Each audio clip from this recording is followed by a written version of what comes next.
नमस्कार, प्रणाम भोजपुरिया भैया लोग और सब बताएं कैसे बानी रउआ सभे। उम्मीद करतानी रउआ सब ठीक ठाक होखा भैया और हमहू ठीक बानी। तो स्वागत बाटे आप सबके राइटर विजय बागी के चैनल पर। और आज उपस्थित बानी भैया रउआ सबके बीच में लेके दर्द भरा भोजपुरी सैड सॉन्ग। बहुत बढ़िया गीत के रचना कइले बानी और दिल से बताओ तानी भैया कि एकर नया म्यूजिक बनवा के बढ़िया तरीका से गायकी कर देतानी तो गाना पक्का दिल के छू जाई भैया और पक्का वायरल होखी। तो चलिए देर ना करते हुए मैटर के शुरुआत कइल जा कि कैसे गीत के गावे के बा, का एकर धुन बा, का लय बा। लेकिन वीडियो स्टार्ट करे से पहले भैया एगो बात बतावल चाहब।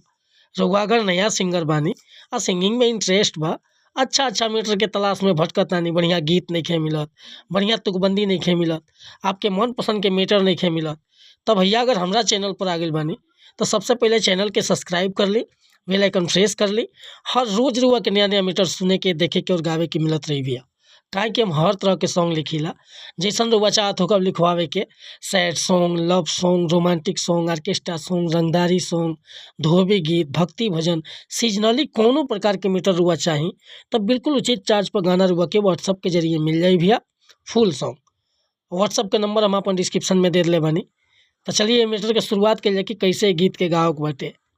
एगो दीवाना बड़ा भाव में कहता कि हम शराबी न रहनी बनावल बनी, आ मोहब्बत में केहू के सतावल बनी। हो हम शराबी न रहनी बनावल बनी, मोहब्बत में केहू के सतावल बनी। बाकी दर्द न बूझे जमाना हो, बावे सहारा मैं खाना हो। चोट खैले बा दिल पर दीवाना हो, बावे सहारा मैं खाना हो। चोट खैले बा दिल पर दीवाना हो। तब भैया अगर हमसे गाँव में त्रुटि भइली तो क्षमा चाहतनी। रउआ एकरा के और ही फील करके एकदम सैड में ऊंचा स्केल से गा देतानी तो एकदम गाना दिल के झकझोर दी भैया। अगर ई मीटर पसंद बा, फुल गीत लिखवावे के चाहतानी तब बिल्कुल उचित चार्ज पे गाना रउआ के व्हाट्सअप के जरिए मिल जाई।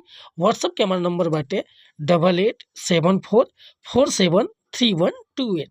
कोनो प्रकार के मैटर लिखवाओ होके चाहे नया म्यूजिक कंपोज कराओ होके बेहिचक रउआ संपर्क कर सकीले भैया।